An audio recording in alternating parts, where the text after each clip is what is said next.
Hello, good evening, and a very warm welcome to Rangers Radio.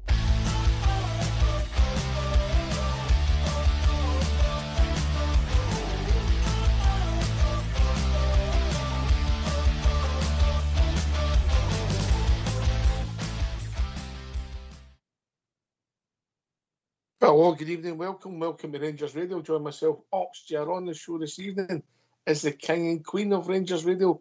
And if you're not mistaken, it's not Wednesday, but we've been joined by Bridgeman and our Linda. Evening, Linda. Evening, Oxjar. Evening, Bridgeman. Evening to all the listeners. I hope you're all keeping well. Oh, what can I say? Welcome, Linda. Welcome. Cheery voice for sure. And big welcome to yourself there, Oxjar, and of course your techie team in the background. And to all the Rangers fans that are listening in to this wee show here. Murder Polis, that result yesterday. Murder Polis, but the team played very well. Very, very well indeed. I'm very proud of them. Good evening and welcome to Rangers Radio. By the way, for you younger listeners, Bridge, you want to maybe explain that term, Murder Polis? Murder Polis, yeah. It's chaos. It's chaos. Not a desired result, let's put it that way. I never really got that one, Linda. Yeah, I know what it means, but I never really got it. I didn't either. Right, okay. Bridgeman, will we go ladies first? Indeed. Always. Linda? Nice to be back on with you guys. Yeah, even made it back before Rabbi Matondo, so no surprise there. You're not getting an award for that, Linda. Jesus. I know there isn't many brownie points for that, but I wish I was coming back on in better circumstances with a cup to celebrate. But I think overall we can be pleased with the effort and the commitment of the team. Some good play, Ox, but also showing some frailties that we know that they've got. But we were very, very unlucky, and I just wish we could have got over the line, Ox, because it's been a tough day for every Rangers fan, I think, today. Oh, aye, you're right.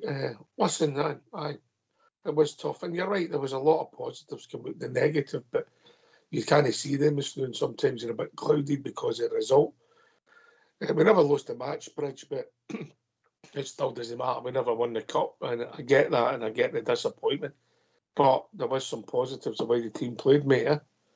Yeah, I thought the team were excellent, and look, when you watch them, the game flowed. Going forwards, backwards, and for them to against them. I thought it was an excellent performance by our team, and every player can hold his head up. Absolutely, 100%, hold his head up, no problem at all. I thought that a couple of our goals were terrific goals, absolutely terrific goals. So, it's there. We scored 3 goals, but unfortunately we lost 3 goals.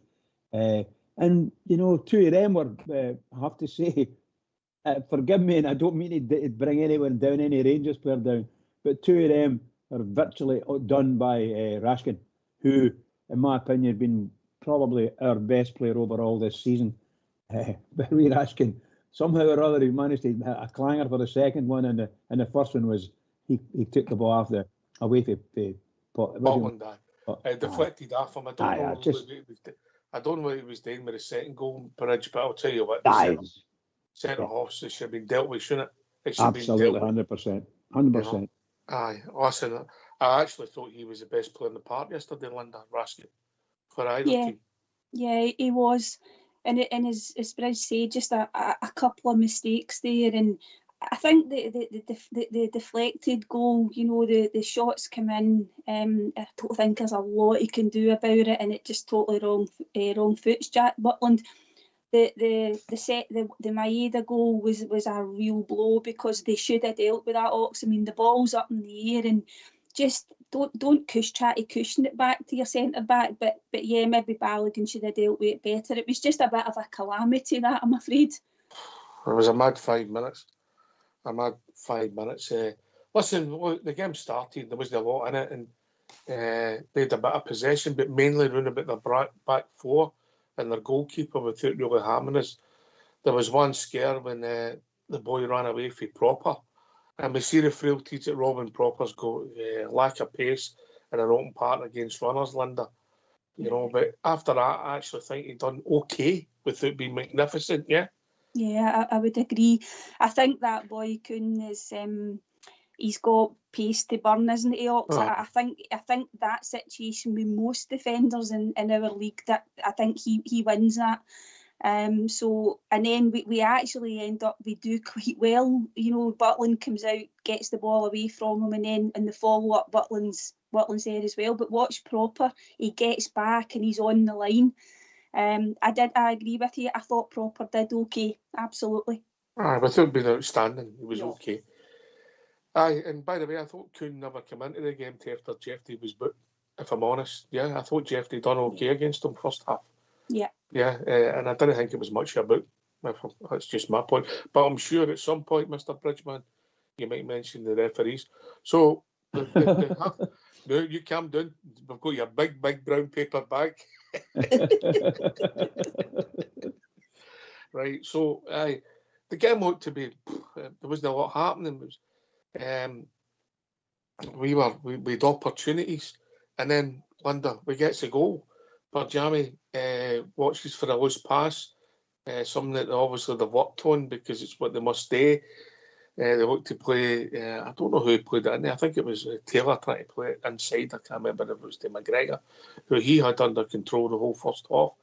He breaks through, gives it to Iggerman beats a couple of them with a nice bit of skill, gets a decent shot away. The goalie saves it, and Barjami's there to put it in the net. 1-0 Rangers, Linda, yeah? Yeah, terrific goal. And that press, the way that they actually circled them, they've been doing their homework, because some of the teams that Celtic have come up against recently, they've had a lot of joy in that regard. And it wasn't an easy sort of chance to take as well for Iggerman.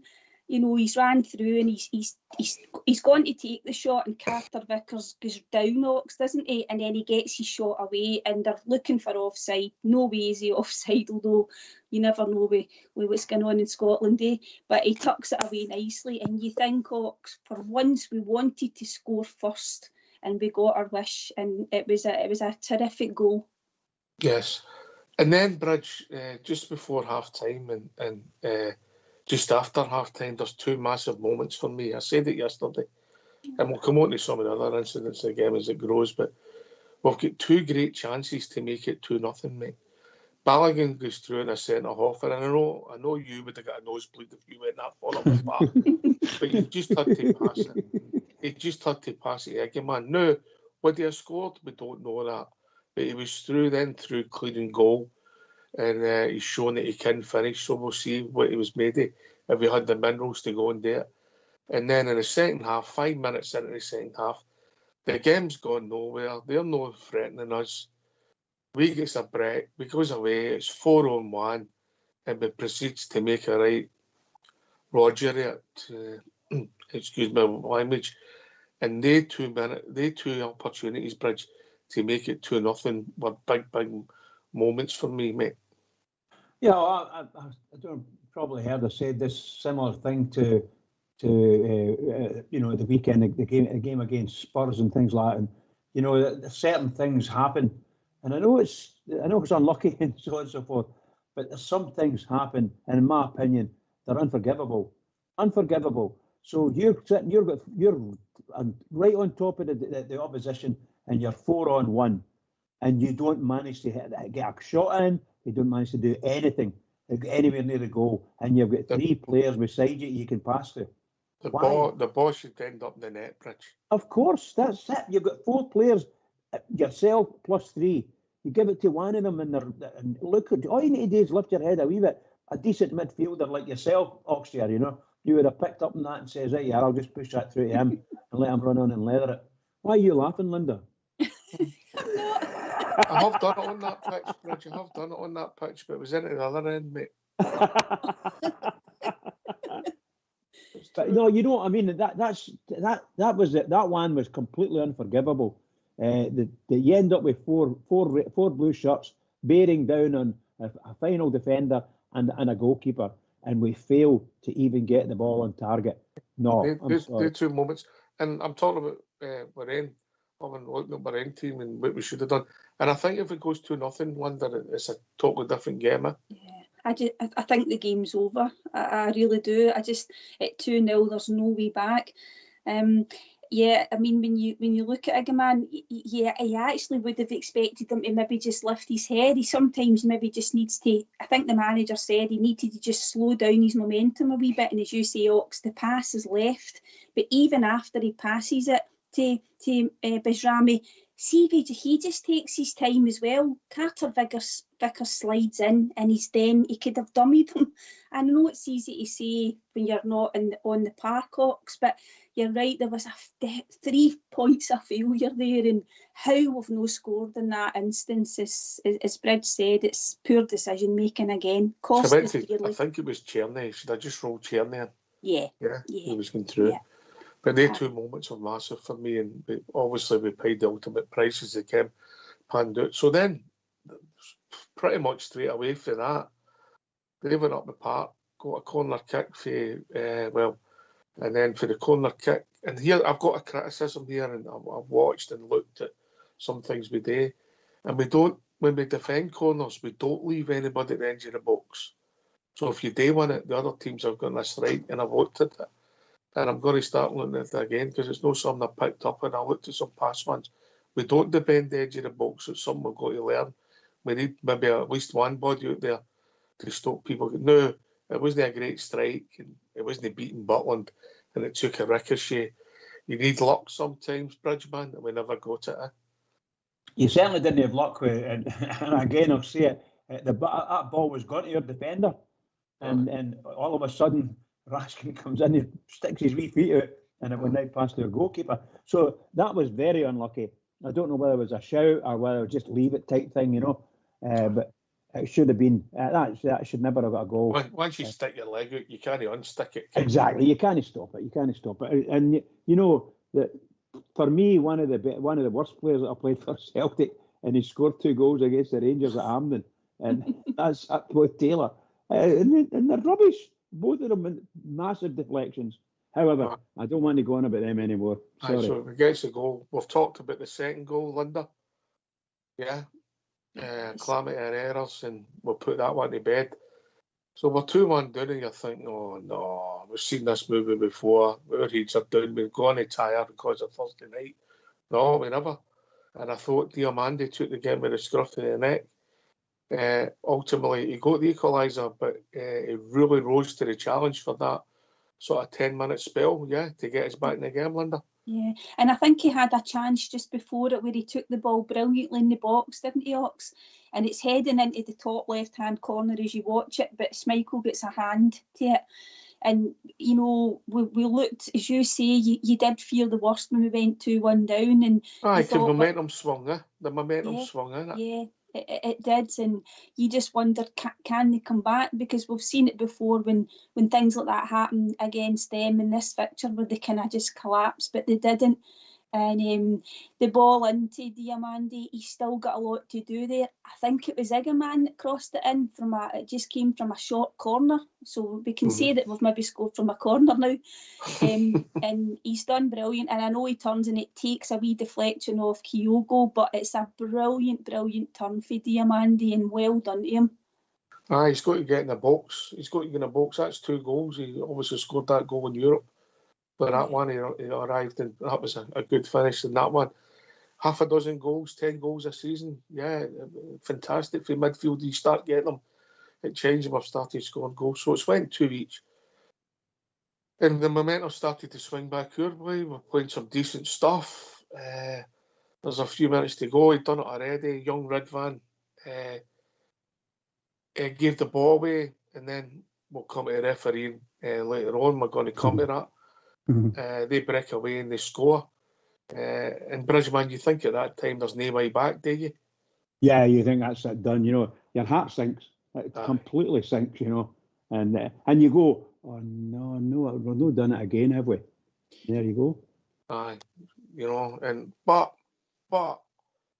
not done, and we get the ball at the park, and Tierney does By the way, on the day I thought he was arguably Rangers' worst player, Tierney. But what a cross he put in for Danilo. Only my point of view, Linda. People might see it differently. I like Tierney, but I didn't think he had a good game yesterday. He put a ball into Danilo, which was a great cross. One of the odd defenders takes the first one out, and Danilo was in there. And great header, 3 each. What a game! It was amazing. You just resigned yourself to the fact that there's a late winner for them, and we go right up the park.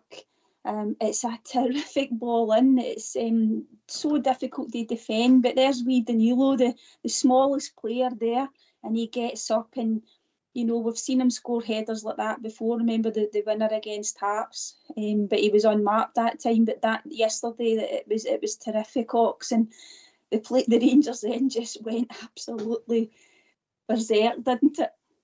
Yes. Right, we'll sort of skip the extra time. We'll sort of skip it, yeah. We'll come back to obviously some of the things that happened in it, but we went to penalty kicks. There's been a lot of chat on social media. What's your take on the Rangers kickers? We'll never know how it was decided, Linda, unless they come out and tell us. Did they put their hands up? Did they volunteer? Is it predetermined who your kickers are, who's on the park with a group of players? You'll never know. I mean, I think in any sport, when you've got penalties involved like that, for me, it would be the people who are confident and they've decided, that sometimes they do decide before the game, Ox. But if somebody was having a particularly bad game or maybe even feeling an injury or something like that, right, they might change their mind. But I don't want to delve too much into it. The people who stood up were confident enough and wanted to take it. I know there's the chat about a number 9, right? It can be quite strange that a centre forward isn't taking a penalty. We don't know, as you say, it was possibly number 6. However, see that, Ox, I'm not going to focus too much on that. The 5 guys stepped up, wanted to take it, and hats off to them. And sometimes you just don't get all of them scored. And young Red fan, well done to him for taking the penalty. He didn't strike it right, Ox. We know that, you can see it. But I don't think, I'm not going to focus too much on the fact that somebody didn't want to take one or wasn't in the first 5, Mr. Bridge? Well, I think I definitely agree with what you and Linda have said on this, and other folk as well. My own personal opinion is that young Ridvan should never have been allowed to take a penalty kick, because he had so many silly wee mistakes in the game, where his form wasn't great during the game. He was there and he did quite a lot, but not enough. He wasn't high enough form wise for me anyway to take a penalty. And I have to say, I'll agree with 90% of what the people have said about Dessers. I don't understand. I, honest to God, fail to understand why the centre forward who scores goals, he's the highest scoring Rangers player we've got at the moment, and for some reason or other he's not taking the penalty. So either the manager said, no, you're not taking it, and gave it to Ridvan. Well, I don't know. Other than that, I don't know. I don't think he should ever have been allowed to take a penalty. And you saw it, he never even kicked the ball correctly. He never met it correctly, and the ball trundled down there. It wasn't a good save. It was an easy save. And that's all it was, because the ball just ran across the top of the grass, no pace on it at all. And that's what happens. His head was back, not going through the ball. All these things that matter. And I'm looking for a centre forward or another like that. The other guys that scored goals for us, really good goals. Well done. I'm sorry for Ridvan. I really am sorry for him, because that make him back and haunt him. It may do. I hope not. I hope he manages to get over it. But whomever made the decision that Ridvan could take a penalty, on your head be it. Listen, here's my take on it. Yeah, I've not really said a lot. I didn't say much yesterday. I think the first thing you do, I agree with Linda, is you see who's fit. Yeah. So you've got players that are just on the part, so the extra time shouldn't be a factor for them to the same degree. Would you agree with that? Sterling, Balogun.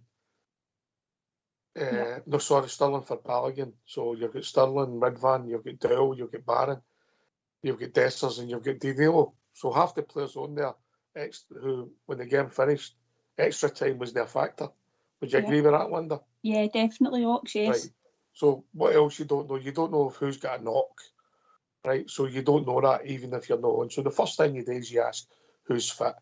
Your preconceived ones that will take it first. James Tavernier was always going to go first. So then after that, you're saying you've got your order. So I don't know how that was concluded with. I do find it strange. And I think with the Dessers one, let's just put it this way, it was a no-win situation for the player and a no-win situation for the manager. Because if Desser takes that Ridvan penalty, we'll be having the exact same conversation in reverse, Linda. Who let him take a penalty? Yeah. Don't forget Dowell. Don't forget Dowell as well. Oh, listen, don't start me in Kieran Dowell, mate. Don't start me in Kieran Dowell. Right, there's a few we could already, but I'm sure we'll come to that as the week goes on. And that's my take on it, Linda. So you're damned if you do and you're damned if you didn't. The thing about when Ridvan misses his penalty, it just takes all the pressure off their last two kickers, yeah? Yeah. If we keep scoring, the pressure, particularly on the last one, that's what penalty kicks do. You know, so we popped that bubble for them. Yeah, they scored, they were good penalties, but it's different when you just have that extra. There's an extra turn in the cojones. Bridge, you'll know what I'm talking about. I hope you don't, Linda.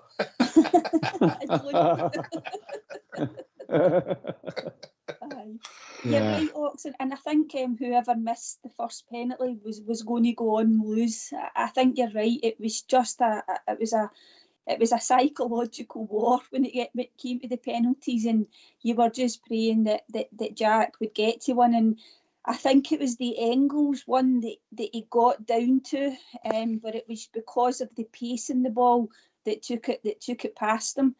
The other ones were all very good penalties, and obviously Ridvan's was probably the poorest of them all, despite the fact that he tried to put it in the corner. Oxford, as Bridge said, that there wasn't enough power behind it. So according to Mr. Fox, who's maybe done a bit more digging off for today, but he said they were the top 5 players on the park for penalty kicks. So that when they must practice them, they keep a note who's the best penalty kicks takers. Yeah, that's what they've done. So if that's his way of deciding it, that's his way of coaching it. You know, for me, the top 5, I'm a bit different. That means nothing in training. It's all about at the time and if you're fit, if you've not got cramp, if you've been on the park. Yeah. But you've got to remember, as I said, that it wasn't. We'd made 6 subs. We had 6 subs on the park, so there was only apart from Butland, there was only 4 players that had played the full extra time, you know, which the game's changed, Linda. Yeah, it has, Ox, and you know, as you say, the pre-decided names, when you get into that situation, you know, somebody just might not fancy it. I mean, the Dessers situation as well. Himself, he might not have wanted to take one, Ox, and I know people find that quite astonishing, some fans, because he's the Rangers number 9 and he should be the first person to grab. If he's not wanted to take one, Linda, and he's getting paid X amount of weeks to score goals for our club, time to find a new job. If he thinks that's pressurised, try to get up and go on to take him down them. So if we've any coal mines line Bridge, take him down one of them. If he thinks he's under pressure, take him to the yards this month and tell him to go down a double bottom, see how warm it is. No, it's just crazy. Look, again, I'm going to put my final moaning part of it in. I think that when Ridvan was taking the penalty, I think their goalkeeper was 6 inches inside the area as opposed to behind the line. I think he was actually standing on the line with his heels, but his toes and all that were actually in the box, and that's strong. Should be behind the line. That's all I've got to say about that. I'm going to have another gripe. And listen, we've got a goalkeeping coach who seems to take part in coaching our players and telling them what to do. Start doing your job and coaching the goalie properly. He's awful at penalty kicks. He's awful. We've watched him for 2 seasons now and he's not getting any better. Yeah? Yeah. Agreed. Agreed. Right. Either that, stop taking your money and go and let's get new people in. and improve. Right, okay. Right, we're going to hear for some. We've kept away from some of the controversy because we've got an interview to play for one of our own today, and we just want to hear it. And as soon as we've heard that, we'll get the phone lines open, and then I'll get your take on it. So let's hear for Chris Boyd. Come on, some immediate words in the aftermath revolved around a major controversy. Liam Scales pulling Václav Černy's shirt on the edge of the box. Referee John Beaton, who was, I think, partially unsighted, gave it as a free kick to Rangers. I think at that stage the expectation was that the VAR official Alan Muir would direct John Beaton and say the foul was on the line, which constituted the penalty. There was no intervention and there was no penalty kick. What was your take on it? Well, I think, having listened to a lot of people over the last few days, and everybody's talking about the position his foot's in the box, that's irrelevant because Scales doesn't touch him around the feet area. It's the tugging of the shirt.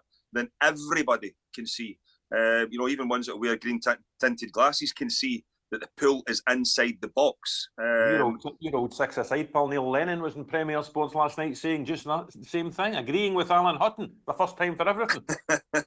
So as I said, it goes in the box and the penalty should be given. It doesn't matter when you start pulling the shirt, it's when you let go and the ball and the player is in the box when the Celtic player lets go of the shirt. That is a penalty kick. There is no getting away from it. Listen, people can have a go at John Beaton. I thought he refereed the game, really well yesterday. There was a few yellow cards, but I thought he refereed the game really well. And he from where he was, he felt as if it was a foul, and brought it back for the initial contact. The issue here is that VAR has let John Beaton down. There's no getting away from it. I mean, Alan Muir is the VAR. Frank Connor is the assistant VAR. What were they doing? I mean, seriously, what were they doing? You go back to the old days, and listen, there's decisions that both teams could feel aggrieved with over the years. But there's really no excuse anymore, Roger. Really no excuse, plain and simply because you've got the video there, you can look at it, and if one person misses it in the VAR room, the other person should see it. So there is no reason for them to miss this. People might look at the on-field referee John Beaton and criticise him. This has got absolutely nothing to do with John Beaton. And by the way, even more so, Roger, people are saying call him over to the monitor to have a look. He doesn't even need to be called over to the monitor to have a look. It's clear. It's a clear penalty kick. All you need to turn around, all the VAR needs to turn around, Alan Muir and VAR, or Frank Connor if he's assisting him, all they need to turn around and say, it's black and white. They can turn around and say, it's a penalty kick. We're overruling that. It's a penalty kick. The shirt tug, is the pull of the shirt finishes inside the box. I've been quite impressed with the SFA this season since Willie Collum took charge of the rest body. In so much as, I've always complained the lack of openness and transparency. No complaints in that score this season. I think the KMI panel, their verdicts that come out every Friday is terrific. I think Willie Collum's show that he does with Gordon Duncan, they're not quite ant and deck, but it is quite, informative. And I think Willie's been quite open and honest with everyone. What will the SFA be thinking today when they look at it, Boydie? Roger, I totally agree with everything you said there. I think since, and people were criticising Willie Collum or criticising the appointment, I felt as if it was the right appointment at this time. He gets it, he understands Scottish football. Again, you look at, as you say, the transparency. When you're in this position, it's difficult to appoint referees and the way that the fixtures have felt, and you've got people in Europe and stuff like that, and it's difficult to appoint referees. I think that, for me, if I am Patrick Stewart, Fraser Thornton, who started Rangers or started Ibrox today, the first thing I'm doing is demanding a meeting with the SFA, with Willie Collum, because I think Willie has already been out there and he has been transparent, and I would want to get to the bottom of it. And Ian Maxwell as well at the SFA. Listen, I know this is a League Cup, it's a league competition, but it's the SFA that provide the match officials. And I would want to get to the bottom of why the VAR didn't intervene, because it's no good enough. You go back a few months ago and it was a laugh and a joke and everybody was going on about Rangers getting penalty kicks, and Michael Nicholson at the Celtic, by the way, at the Celtic AGM stood up and was asked about, missing key decisions, key VAR decisions. What would the club do going forward? Oh, there was a penalty to Rangers. Those days have kind of turned. Peter Lawwell, the last penalty kick that Rangers were given against them, with a handball, it was John Greggett gave it away. They've put the pressure on Celtic. They've asked the questions. And it doesn't really, it'll be interesting to see if there's anything said from that this morning of, they got away with one there, because if it's me, and I'm Rangers fans will be sitting here this morning. Patrick Stewart, go and ask the question. Sit down. Let's find out what's going on here, because it's happening too often now. It's happening far too often. Get to the bottom of why that penalty kick wasn't given. Philip Clement.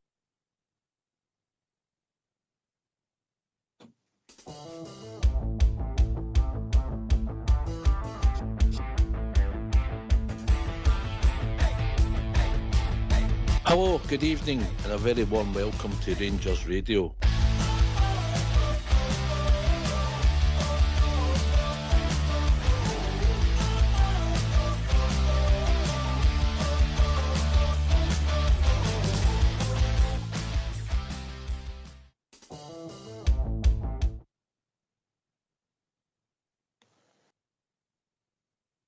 Well, okay. We'll be right back. In case a few seconds, we'll get the proper jingle. But the lines are open: 0141 356 1972.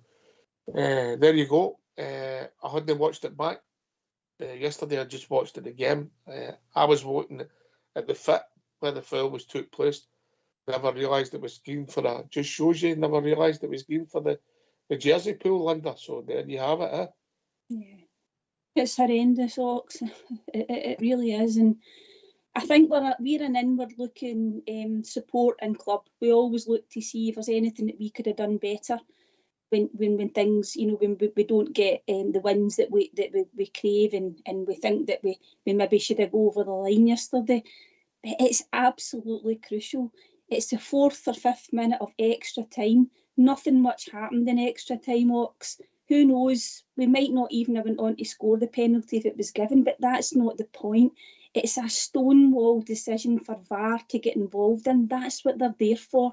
And Chris Boyd's right. It's not John Beaton's fault, that, Ox, because it was difficult to see.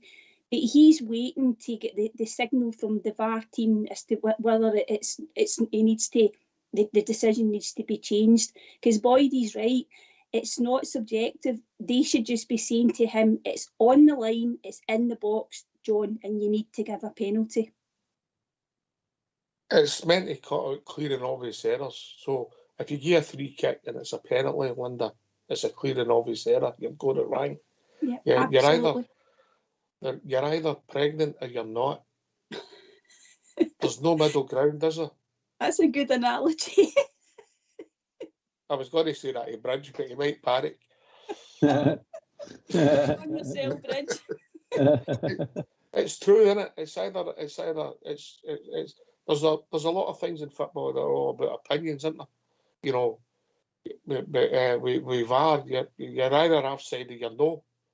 You're either in the box. That's what VAR's there today, because you're right. It's a split second. The referee makes a call, and I think that if you look historically, the ones that maybe you would err on the side of caution most times referees, because you're not maybe 100% sure to give a spot kick, right? But when you do that now, VAR's there, and you're either pregnant or you're not, Bridgeman. 100%. Yeah, I like it. But what can we say? We can't say too much other than history, and even short history. These kind of things have happened to Rangers, and it just seems to happen to Rangers that rather than anyone else, or more than anyone else. Let's put it that way. If there's a personal foul and it's in the box, it's a penalty. Finished. There's absolutely no way about it. So when the referee gives a free kick, he's given a free kick, so it's for a personal foul. Right, so it's a foul. So we've seen it's a foul. So the clear and obvious VAR's there. He's on the line, and the line is in the box. So if you're on the line, you're in the box. That's it. That's the rules. That's what happens with football, or the laws. That's the laws of football. just the same as the ball on the goalkeeper makes a great save, and it looks as if, the ball bounces. It looks as if it's in, and everybody's shouting, that's a goal, that's a goal. But no, the goalkeeper managed to wrench it away. And the ball's it's a whole ball. Yeah, it's a whole ball when it comes to the ball. But if your foot's on the line, you're deemed to be in the box. Done. For me, dead easy. However, it's not that easy because I'll say this every single time. There's something about the referees and the way they manage the games, particularly with Rangers. I don't think that decision there. I honestly agree with Chris Boyd. I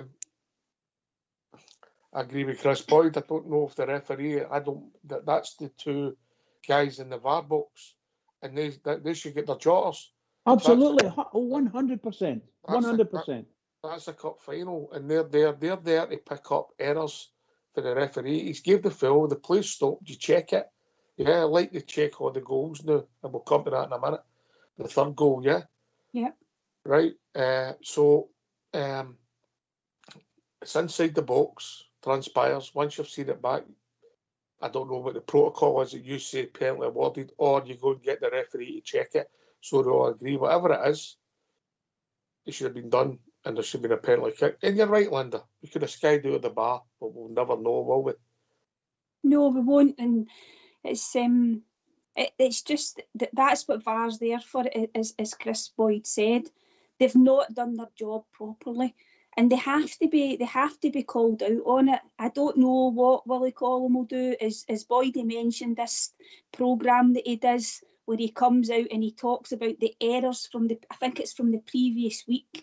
Now, Rangers are not the only club, but we have been at the basically there's been a few errors made when we should have been given penalties. I think somebody said today it was 5 this season or something. VAR errors, no referee errors. It was VAR errors, yes. So the referee didn't give the penalty in the first instance, and VAR should have told them to go and have a look at it. And that's happened on 5 occasions. Now, we're not the only club that have suffered that. But as Boydie said, their job is to make sure that they check everything, and they should be. It's nothing to do with technology. I know the technology up here is not as good as what they've got down south, but that's not the problem here. It's the users. And I'm afraid those two have to be called to account, and whether that means that they're dismissed from their roles, I don't know, Ox, but something has to be done. Yes. Right, can I just say something here? Can I just, while that's on the did a similar situation not happen last year in a cup final at Hampden when we played them? And their right back punched the ball over the line for a corner, and Willie Collum was the referee on VAR. He was a VAR person, and he told the referee just play. No, that was the league game. That was the league game at Parkhead. It was at Parkhead. Sorry, I do apologise. Yeah, okay. Still a shocker. And he was a VAR man.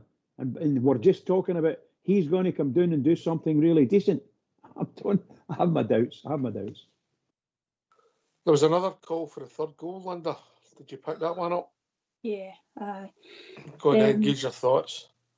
At first, I couldn't understand why Diomande was on his backside in the box. I thought, has he slipped? And I still didn't know at that point, Ox.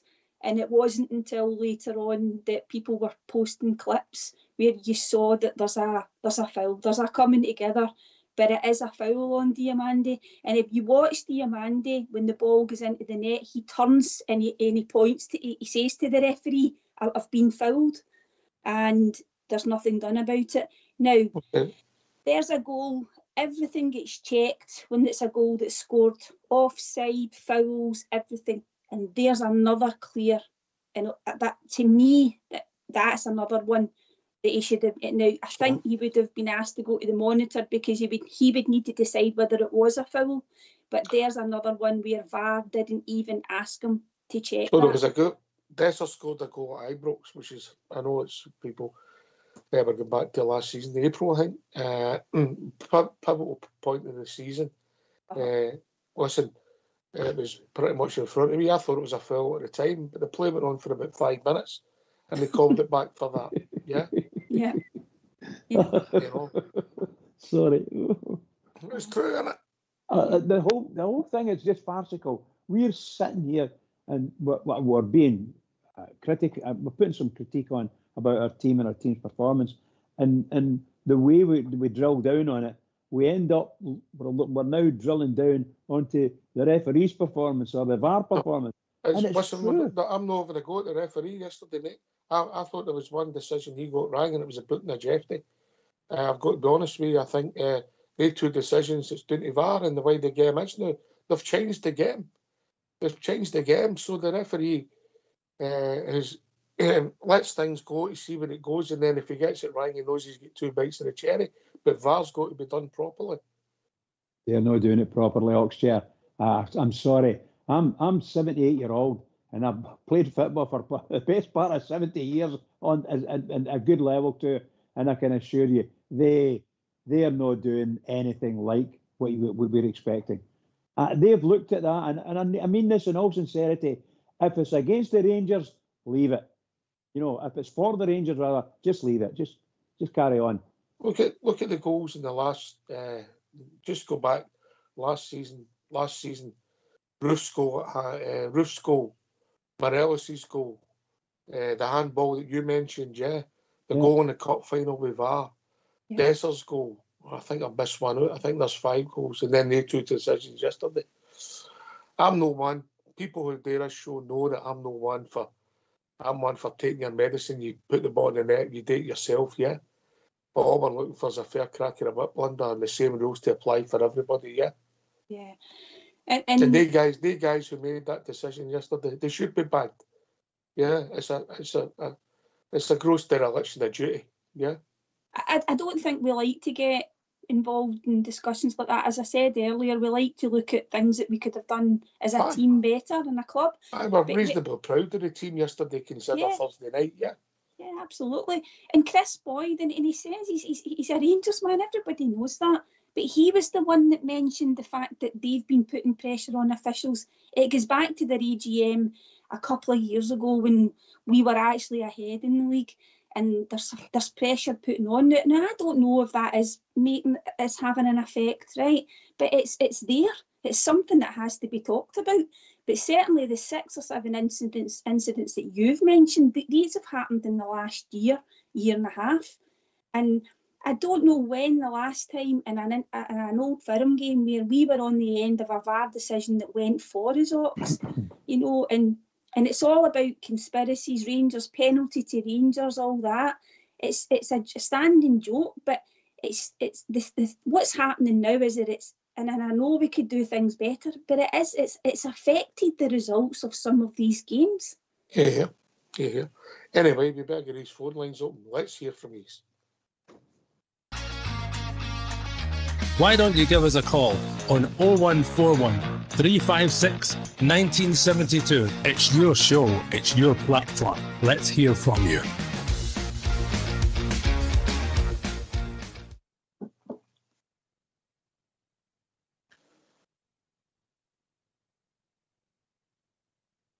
Okay, listen, look, there we go. There's the big decisions, talking points, major. You'll always get them in big games. You'll always get things. And VAR was meant to take a lot of the controversies out of them, you know, and that's without the encroachment also by the goalkeeper. But that's another story. Anyway, I think we've been joined. I'll ask Bridge, who do you think the first caller is tonight, Bridge? I don't know. I don't know. It won't be Southside. Let's put it that way. No. Let's just say Linda's on. Oh, what's his name? Oh my God, his name's. Tell me. Elvis. Elvis, aye. Oh, I love Elvis. Oh, don't! My pet mouse, Elvis, died last week, Davey. Oh, Davey, that's who it is. Sorry, Davey. No, don't mention Elvis. My old pet mouse died last week. Oh, yeah, just it's good to hear us laughing after all that. Anyway, good evening, folks. He was caught in a trap, Davey. There's Karen. Don't start me. I'll be getting my guitar out in a minute. Good evening, and good evening, Bridge and Fleur of Scotland, and yourself. Very good, great show up there. Thought Chris Boyd was spot on with everything he says. He presented the way, and Linda mentioned it, Yankees have all mentioned it. There has something got to be done about this. It's just went on and on and on. But getting away from the indecisions, I thought that was an incredible game for a sort of, what's the word I'm looking for? Nobody supports any of the teams. Neutral. It was, yeah, that's it. Thanks. Thank God you're there, Linda. So you get to this age and you start to lose a wee bit.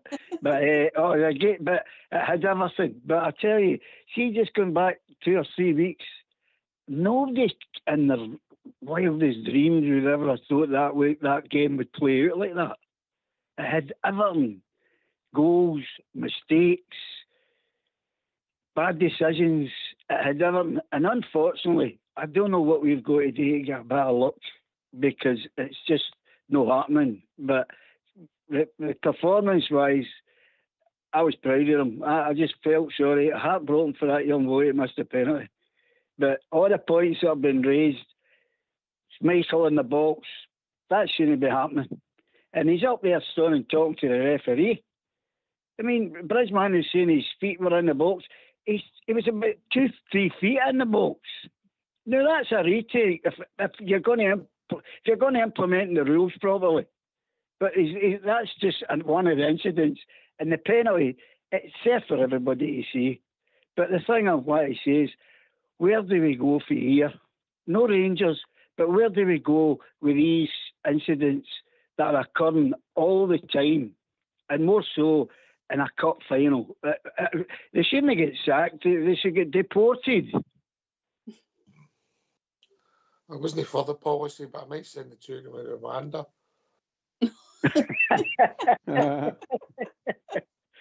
But it's shocking, Ox. It's absolutely gross incompetence. I hadn't noticed it live, Davey, and obviously you would come on and do the aftermatch show, and then your phone's beeping, and you're talking to people and you're looking at things, because I hadn't noticed it, because I was looking for the where the feet were, etc., not where the pole was. So listen, that was a big moment. But what I will say is, I still say the two bigger moments were the two chances you have to make it 2-0, mate. Yeah. When Ballard in the 4-on-1, mate, the ball's got to end up in the net, mate. In at least one of these situations, and we go 2-0 up, either just before half time or just after half time, and they're massive moments. And listen, there's one guy that hasn't been mentioned so far, Davey, as a manager. He got most things right yesterday. Yeah, definitely. I mean, he's been getting it left, right, and centre, but he's got this team playing. The way he set that team out, everybody was thinking, well, I don't fancy him, And the way we played the game, Celtic were they nullified Celtic. I don't care what anybody says. We were the most dangerous team. But you were mentioning it, the 4-on-1 scenario. You can't do that. Do you know what that reminds me of? I used to go up and watch the Boys Brigade playing up in Queen's Park, and that's what it was like. Give me the ball, no, get him, and they didn't know it. And that's no good at a cup final. It was a massive decision. Big moment. Just we're picking Did up. you go and watch me when I was playing for the Boys Brigade? Is that what you said there, Davey? Alexander Smith was the referee when you were playing. Like Tiny Wharton, that was more like it. Listen, we're understanding is Patrick Stewart, in his first day in the job, went for an explanation for the SFA, so we'll see how that runs. I'm interested to see how the squirm out of this one. Can you give us your honest opinion of what you think our CEO will do? I think you can only ask the question through official channels, Bridge. Aye. Yeah, that's all you can do, mate. Yeah, I'm hoping that he's the same guy, type of guy I've been asking for as chief executive. I'm looking for a big bulldog. Just like that mob across the city, I've got that guy that's running the place now, and he's lays down the law to everybody. And we want a chief executive that's capable of going in and fighting against his laying down the laws. That's what I want. Mm-hmm. But they've got other placement people Oh, in different yes. clubs. Oh, Never yes. mind. Absolutely. It's endemic. It's all over the place. Aye. Mm-hmm. And I mean, clubs that used to realise what side their bread was buttered, or maybe Dundee, Hearts, Aberdeen, maybe they should come on up, maybe wake up, smell the coffee, but there you go. But that's another story. We digress. David, you're right. The team played well yesterday, and a lot of people were worried about this week, and ultimately we failed. People were maybe concerned about the Thursday night. Oh, step up in class, we'll get a tanking, and then we'll be deflated and we'll lose the cup final easily. Well, none of these things happened, Linda. No, you're right, Ox, and I think, as you mentioned, back to the Dundee United game, the one each, we were looking ahead and we just couldn't see that we would get near at Spurs nor Celtic yesterday in the final. And to be honest with you, a lot of fans, we were all kind of not dreading the game, but just thinking, well, what's going to happen to us, because we were so poor in that game. But they've started to turn it around.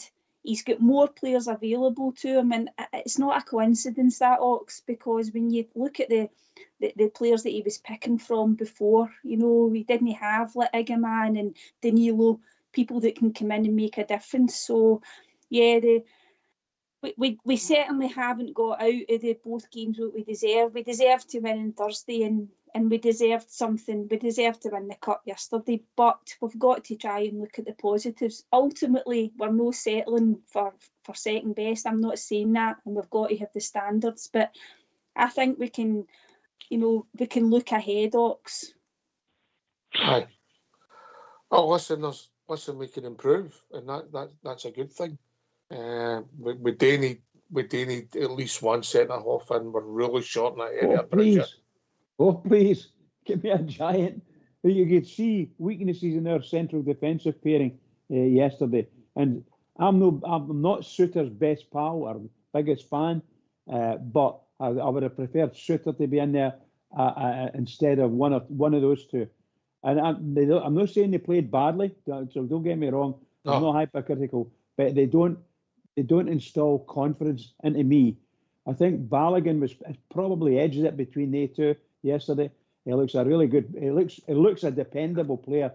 But his legs have gone, Bridge. Exactly. You could see when the ball was getting pushed through. Oh my God! Proper 31 years of age. They brought him in as a stopgap. Hopefully a bit of experience, and how he has improved the last couple of games, Linda, and then bring Davy in. Yeah, I thought he was okay against Spurs. We've been talking about the fact that he seems to be better suited, or he plays better when it's European opposition. He doesn't seem to be able to handle the big sort of physical forwards that you get in this game, Ox. And as you said earlier on in the show, he's not getting any pace. But I thought he did okay. The thing with Balogun yesterday was that Balogun had to come on and play Thursday night as well when Suter went off injured, and that's affected Leon yesterday as well, Ox, because I don't think he can play the two games like that. So that was a bit unfortunate, but Bridge is right. We certainly need reinforcements there, and it's got to be a priority for January.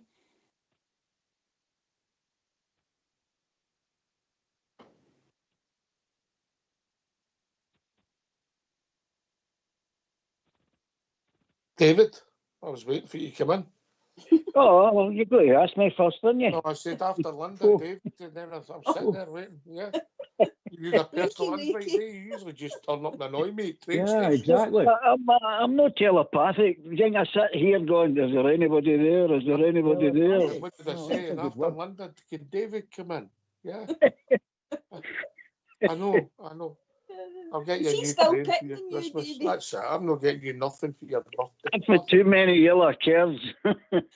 On you go, David. Aye, proper. No, I'm not coming on the night to even say this, that, or that guy wasn't good. I mean, Cherny was, I thought, real. I'll agree with you 100%. He just, apart for the cross, he wasn't the races, but the whole team played as a unit, and that is something that we've been lacking, and it's gradually starting to get together.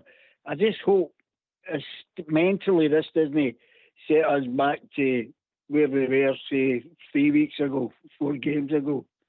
That's what I'm concerned about. I want us to come out and take on Dundee and give them a good tanking, get it out of the system. That is done now. It's in the past.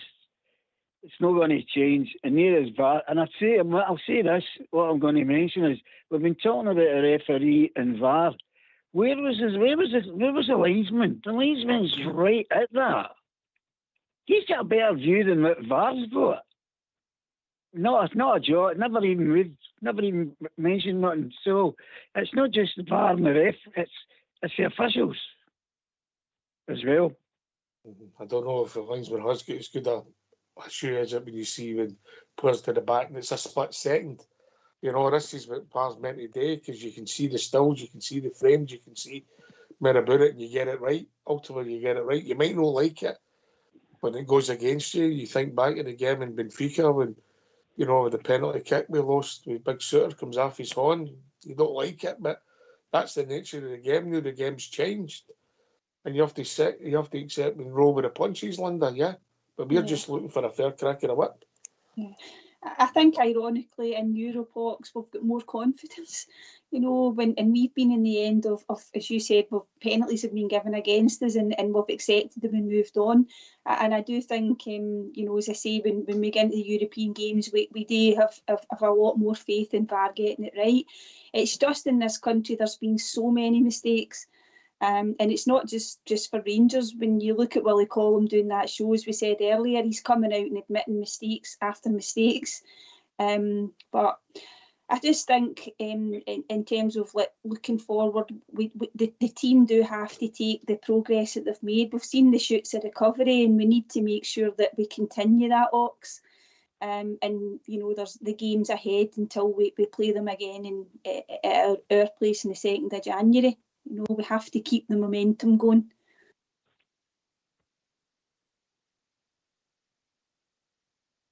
As Bridgeman rightly says, Linda, before we go to the show, the tune, Bridgeman can come in. The next games, you can't turn back time. As Cher would say, Bridgeman, you have to deal with what's in front of you. We've got a week time to get more players back and hopefully rested, and we're ready to go. We've got this four sprints. Starts at Ibrox on Saturday against Dundee, get the victory, 2 away games, and then beat them at Ibrox and build up momentum. Sounds simple, Bridge. Yeah, I think that yesterday's performance, and I'm just talking about the performance in total, and that's, remember, it was 120 minutes for a team that's only had a couple of days break after a tough European game. So that, I think they did really, really well, and absolutely brilliant from a Rangers perspective for me. Absolutely brilliant. So if we can take these players and do whatever we do, make a spaghetti sauce or whatever it is for them, and let them go in and do the same thing. And I've said it before, the manager must keep picking them, trust them, and so on and so forth. He's building a tremendous looking squad and a really good team. And players can come in and take over quite well, you know. But we can see there are a couple of areas where when we bring somebody off the bench and we take one of the better players off, there's a difference. So we need to get that sorted out, and you can only do that by getting players in, truth be told.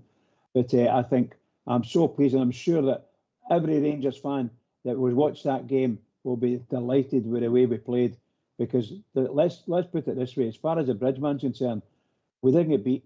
They didn't beat us. We lost in penalties. It's as simple as that. I know that's the same thing, but for me, they didn't beat us. They never scored more goals than us over the certain two periods. And as far as I'm concerned, they got their win because we missed the penalties, or the penalty rather. That's all it was. And for us to be able to say, we went to Hampden, we went up against them, who are supposed to be European champions now, I think, you know. And, you know, they could have lost that just in a heartbeat. somebody else takes our penalty and scores it instead of that boy missing it. It's a different game entirely. Their bottle goes and not ours. You know, that's the way I think about it anyway. All right, get yourself a mute because we're going to have a tune.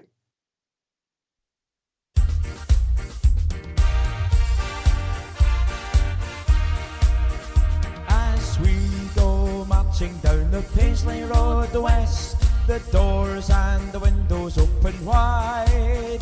You will hear the people cheer, the Glasgow Rangers boys are here. It's Glasgow Rangers for me. Blue is the colour, football is the game. We're all together, Glasgow Rangers is our name. For we are the best team in all Scotland, and Glasgow Rangers is our name. So bring on the Celtic, your Hibs and Aberdeen, your Dundee United, we're the best you've ever seen. We play hand on heart, God save the Queen. It's Glasgow Rangers for me. As we go marching down the Paisley Road west, the doors and the windows open wide. You will hear the people cheer, the Glasgow Rangers boys are here. It's Glasgow Rangers for me. Blue is the colour, football is the game. We're all together, Glasgow Rangers is our name. For we are the best team in all Scotland, and Glasgow Rangers is our name. So bring on the Celtic, your Hibs and Aberdeen, your Dundee United, we're the best you've ever seen. We play hand on heart, God save the Queen. It's Glasgow Rangers for me. It's Glasgow Rangers for me. It's Glasgow Rangers for me.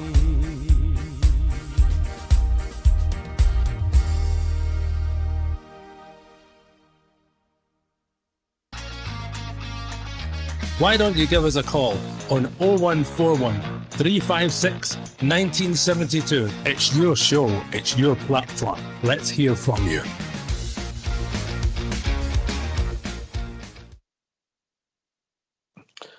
Yeah, listen, there was some great performances yesterday. I thought that the guy who was involved in the two goals, from your point of view, Raskin, their goals, from your point of view, the deflection for the first goal, Raskin, and obviously he kicked the ball up there for the second goal. Apart from the incidents in the game, I thought he was superb again. You know, I think maybe 8 or 9 games we've given him man of the match on here. Maybe that's just me, but I thought he was the best football player on the park yesterday. Yeah, I would agree. Good. Yeah, definitely. I thought in the second half he was ably supported by Diamandi. The first half I thought Barjami done a job for the team. It was excellent. Got his goal, and then if he'd have just squared that ball or got it right for that 4-on-1, what a game he could have had. Hadji grew into the game. I thought Cherny was poor. Iggyman showed his rawness, but still with that moment with the first goal, still worried them and gave them something to worry about that they've not had to worry about. I thought Jeffrey in the first half was excellent. Tav was steady, tired a bit as the game progressed, and you've seen that, some of his crosses and that, but I thought he was steady and he played that guy he played against yesterday fine. The two centre-halves gave us what they've got. We know we can improve in that area. The subs that come on, apart from Danilo, I don't think any of them influenced the game. Sterling strolled it pretty much. The rest of them, Bannon, Dowell, who else come on? Ridvan did have a good game. Yeah, did have a good game. And that's before they missed the penalty. Am I being fair there, Linda? Yeah, I would agree, Ox.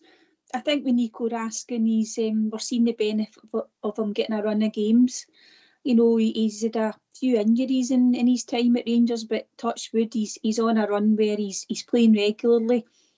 I agree with you. I thought, you know, setting aside his involvement in their goals, that he was probably the best player in the park. He was in about it in the midfield, and he's played really well for us recently. And you wonder at the Diomande and him, look, the partnership. I know Barron was in there initially as well, but Barron will still have his part to play, Ox, because they can't play every minute of every game.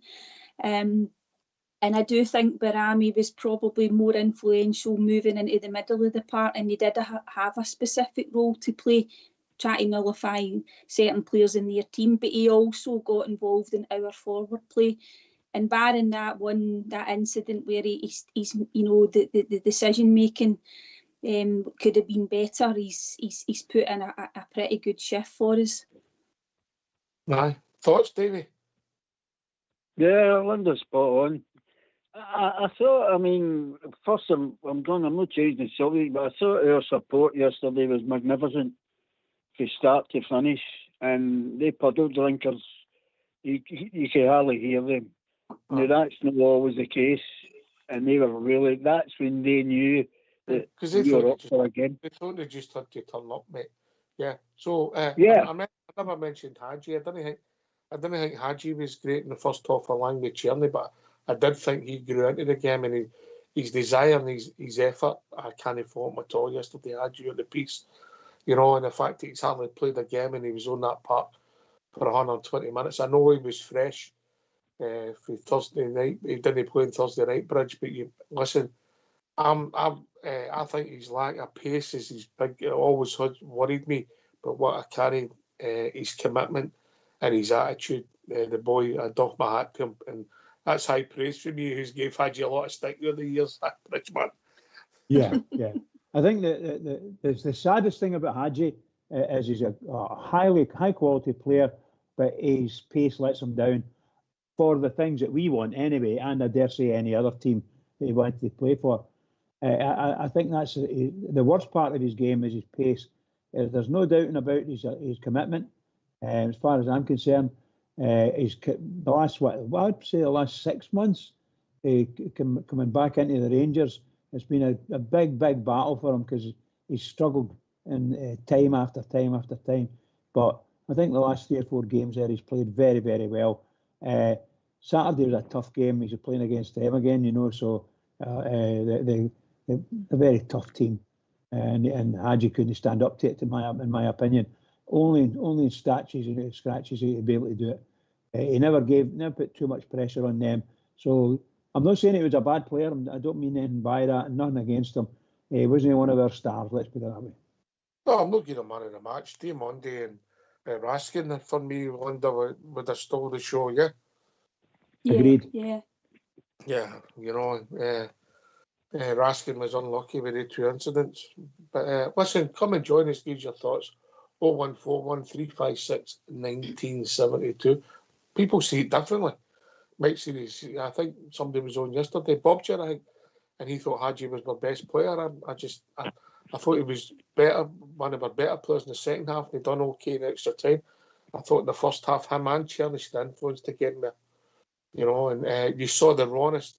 Iggerman at times where his decision making was wrong, but he's going to try things and he's going to get things right, and hopefully he can grow and start scoring goals. And he's something up front. Danilo's come in and scored goals, and he's starting to score. Now we've got focal points at centre forward that can play the game. What a difference. Linda, then David. Okay. You're right about the goals return, Knox, because I think that's 6 for Iggerman. And I mean, he's not played obviously every game either. He's only really come into started to get starts and really been able to influence the game over the last few weeks.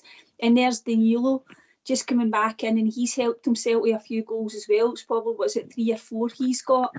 As you said earlier on as well, you've got players like Diamande starting to chip in. So we can't be heavy relying on Dessers all the time for goals. I mean, he's finding himself probably 3rd choice striker now anyway, Ox.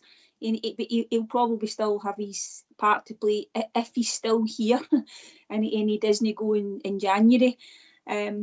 But you're right, we're starting to see people come in and being able to make an impact. And young Igaman, the manager spoke about him at the beginning of the season. There was no doubt he was injured when he first came to Rangers, Ox. I know we weren't told very much about that. We were just saying, they just said they were trying to get him up to a fitness level. But promising signs with him, I think. Well said, Linda. Agree with everything there. David? Aye, Linda's dead on. She's spot on there. Everything she says is spot on. I think if I have to go to you first. If you don't get an opinion your own, or do you just copy Linda?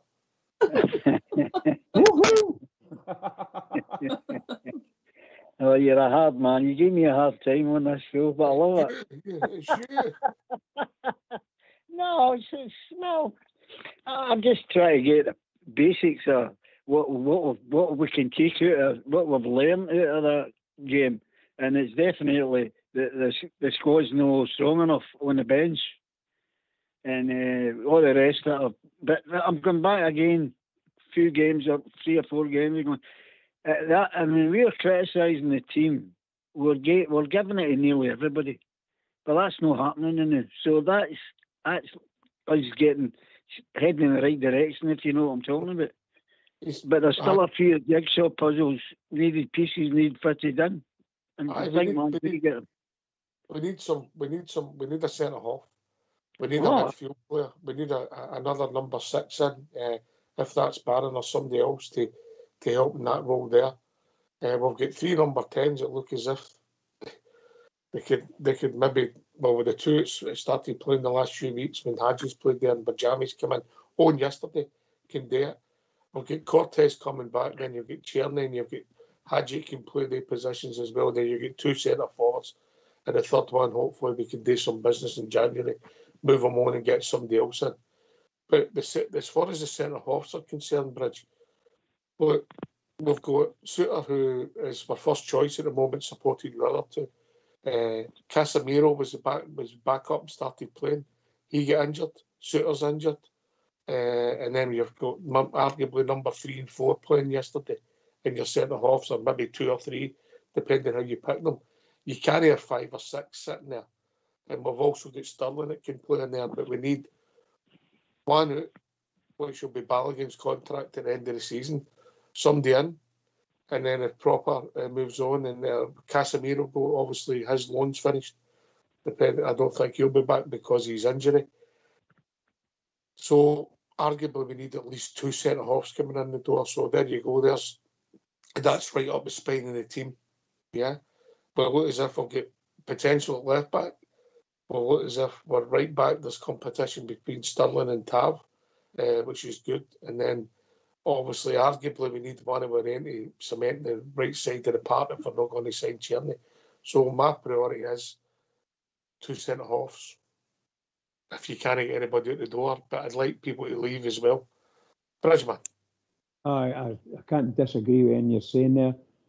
I've been saying it for a long time. We need quality centre halves. I thought Proper was going to be a really good centre half for us, international footballer, you know, and both foot, no problem. He can hit the kick with both feet. The difficulty he's got is, as we've seen, and I think we saw some when we were signing him. We saw some stuff from one of the Dutch teams, and it says that either Dutch or Belgian teams, and the fans said he's a good player, but he's not got great pace, and we've proved that, because I think all the teams we're playing against in this league have all got half decent pace in their team for some of their attackers, and it can absolutely kill us if we've not got any pace. Balogun's got a wee bit of pace, and he uses his long legs well, and makes some really, what I would say, quality blocks, not necessarily tackles, but quality blocks of the ball, and then recovering the ball as well. But other than that, he's no the fastest person. He's no. I mean, they just flew past him yesterday. Just flew past him when they took their chances. Obviously, they never scored from it, but and that's exactly what happens to us. And we've been watching it for a number of years now. We desperately need to build. When we're rebuilding, what are we looking for? We're looking for someone that can defend, and a partner for them to defend. And don't care if they never go up the park, other than corners. just defend and master the defence stuff, you know, because you look at that centre half that Celtic have got yesterday. That's the toughest game that guy's had in a long time. There you go. And because every man gave him an awful hard time. One of my problems is obviously under Balogun's ages against him. Yeah, we all like Big Leon, yeah. But his ages against him, he was brought in. He's meant to be cover, and he's playing too often. Proper has shown he's maybe not got the resilience. He's been injured 3 times since he's been at his 3 times. Yeah. I mean, this is only December. He started in August, you know. And Suter, who has been consistently the best out of the bunch, he's picked up a knock after a long number of games, and I'm not surprised because he's played all these games plus internationals, and he's played the vast majority of them. So it's took its toll on John. Maybe call him just a wee tweak in the muscle. We hope we've not heard, but we hope it's nothing too serious. So, but then because of Casemiro, we're short in there, and we need to get somebody because obviously Proper's not getting younger, and Big Balogun, we can't renew his contract, Linda. Yeah, so it's either January or the summer. I mean, with Suter, you're right, Ox. We didn't want to get into the situation where we were overplaying players. We've done that for years now. You know, you could argue that Tav and Golson were 2 players like that. So with Suter, he's been playing well, but you're right, that overload of minutes, and it's something that they're supposedly the watch and the monitoring, and I've got no doubt that they do that, but they haven't had the luxury of being able to put somebody in and leave him out. We've not been able to do that. So you're right. Leon Balogun, he was always supposed to be cover, but we've ended up with just the 3 of them. And the boy Enciala, I know that we were told he was a project, but I think we all thought that surely to goodness he was going to feature at some point, but maybe he's just, he's not rated, Ox. Maybe we're having a look. Oh, I think they like him, Linda. But they like him, right? They like him. I think I was talking to Albert about him, and he thinks he's got to go to the B team and go and have. It'd be ideal for him to go out in January and play a run of games somewhere to take him to the next level, and maybe pre-season and see where it takes you. He's young for that position, but he's left. I think he's left footed. He played the left side. He's all left foot. He's all left foot. He's left footed. He's big and he's strong and he's quick, but he's young and it's unusual. Danny Wilson was unusual, wasn't he? That's a position, Davey. You usually get experienced players, but we'll see where it takes us. Aye, well, he's got to get the opportunity to do that, you know. So I just think that's Clement's the way he operates. He doesn't just throw him into the deep end, but I'm always a great believer. If you've got the talent, you should be getting a chance to show it. And Niggerman, I think that boy's got the talent. He just makes the decisions sometimes a bit harsh on himself. But regarding where we're heading, I still think and I thought, must say this, I thought Clement handled that press conference very, very, under the circumstances, in the way that he finished. I'll tell you what we do. I'm glad you mentioned that, David. There's 2 things I want to say how we're heading, yeah. The starting 11 for last year's League Cup final, David, I know you're an anorak of football, yeah? Oh, the starting 11. So that's 11 players, Davey, yeah? That's all your fingers and thumbs in one there. Whatever you use for 11, it's up to yourself. Right? So, how many players started the last year's League Cup final who started yesterday, David? How many? Uh-huh. Well, you've got me in that one. I can't remember what I had my breakfast, and you want me to tell you who's playing last year.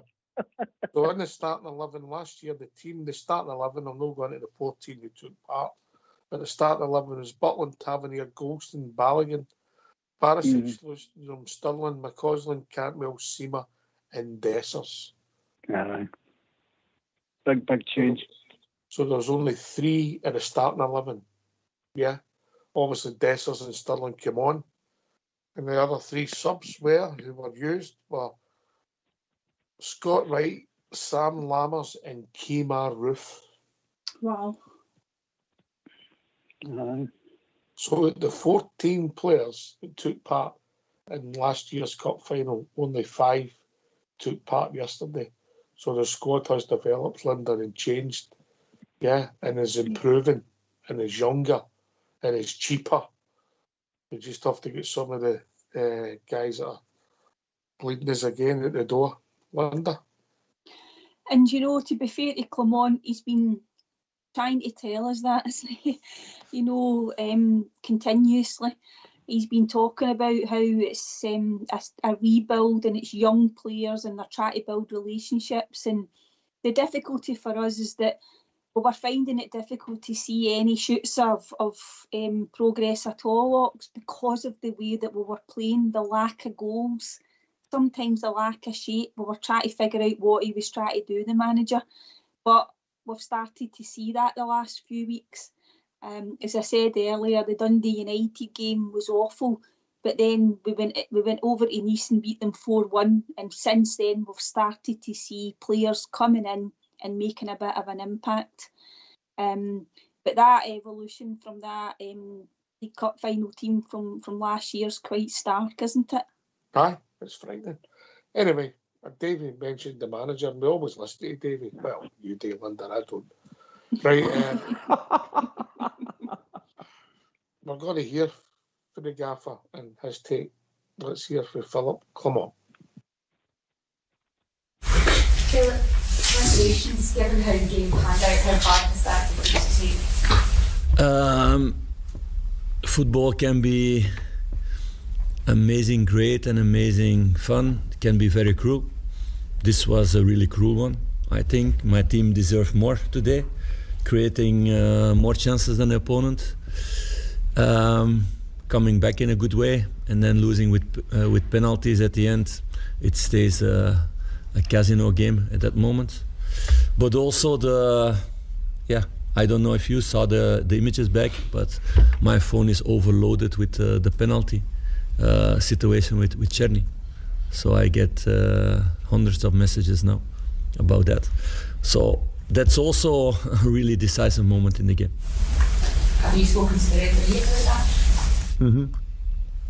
Yes, of course he cannot see that moment, but he didn't get the communication from the VR to come to watch the screen. What's for me a really weird situation, that at least there's no look about that kind of situation in this kind of game, about the situation that the referee can make a decision in that way. So did you see it at the time, or was it something you only saw retrospectively after the game? I didn't see it at the time because I still have quite good eyes, but I cannot see that much distance if the foot is outside or inside or on the line. So no, but my phone is full of messages from everybody. No, so I don't know if did you see it afterwards? A lot of us have seen the images from online. Yeah. And what was the idea? Well, the photo appears that there may be the pull may still go on to the edge of the line, at the edge of the box. So that's a penalty then. Does it make it more painful, or are you angry when you lose a decision like that? No, I'm focused on my team. So those are things I cannot control. I know that all of you like to dig in deep into things. So maybe it's also a very important moment to dig into that, about why there's no communication in that moment about a big decision like that, because it's clear for everybody it's a game decisive decision. A loss is painful, but are there positives that you feel you should highlight about your team's performance? Yeah, that's why I would not like to be here to speak about the penalty, because I want to speak about the team, what they did today, how brave they were after a big European night on Thursday, giving a lot against Tottenham. 2 days less recovery and showing the physical level they show today. Also the team spirit, the mentality, but also good football. I think it was a really good game for Scottish football, this final, from both sides. and that everybody only can be happy about that. But of course, you want to win that trophy. But we had to do then a lot of things extra to get it to our side. If you don't get a penalty like that. As a manager, do you have to pick up young lads? It's a very tough moment for them. Yes, but I spoke already with him. There are a lot of big names in football who are big stars in world football who missed penalties or even didn't put the ball on target. So he took his responsibility. We've been practicing the penalties all season. He did really well in that way, in the trainings. So it's part of football, and I'm proud of guys who take responsibility in those moments. So that's part of being a football player. It was surprising to see Jack Butland take a penalty. What was the reasoning there? Because, like I said, everybody's been giving penalties all season, and Jack has been doing that really well. I would not do it, of course, in a normal game because you can get a counter attack. But we looked who did best in this series, and we had a few others who did really well. So that's why. How big a moment do you think it was at the start of the second half when you're 1-0 up, you had a 4-on-1 situation? Yeah, it's a massive one. And that's a really disappointing one that we make the wrong choice there. Because on the left side we had 2 players free. If Hamza slows down his tempo and then gives this ball, then it's impossible to defend. So yeah, that's also for sure a crucial point in the game. But yeah, I think we grabbed a lot of moments in this game. So of course we're going to show that one also to the team to make it better for the future. But I'm really proud about how many moments the team grabbed and how they played with and without the ball today, with all this energy. Also after the changements, everybody stepping in, doing the job. So we're getting better and better, and that's our ambition now. It's a big blow not to have this trophy, clearly, but it's now important that doesn't stop the hunger and desire that's in this squad to become better and better, because we're going to work on that. You could see you speaking with the players in the touchline after the game. What was the message you were giving them? That football is sometimes really cruel, but that they gave everything, and that I was proud about that. And penalties are always a casino game in a way. So we're on the wrong end today. It's about digging in, keep on working what they've been doing, and like this to become better and better the next couple of months. Are you hoping the performance they can reignite title charge and of course try and get the last domestic trophy? Yeah, we don't need to speak about titles if you're so many points behind. We need to focus game by game to get the points and to focus on that. But you see also that the fans, in all the disappointment of not getting this trophy, still applauded the players because they see what they are giving for the club, and that's what they need to continue doing, and then good times will come back. Thanks, guys. So last thing, I hope that you guys really dig into things. I hope. Why don't you give us a call on 0141 356 1972? It's your show, it's your platform. Let's hear from you.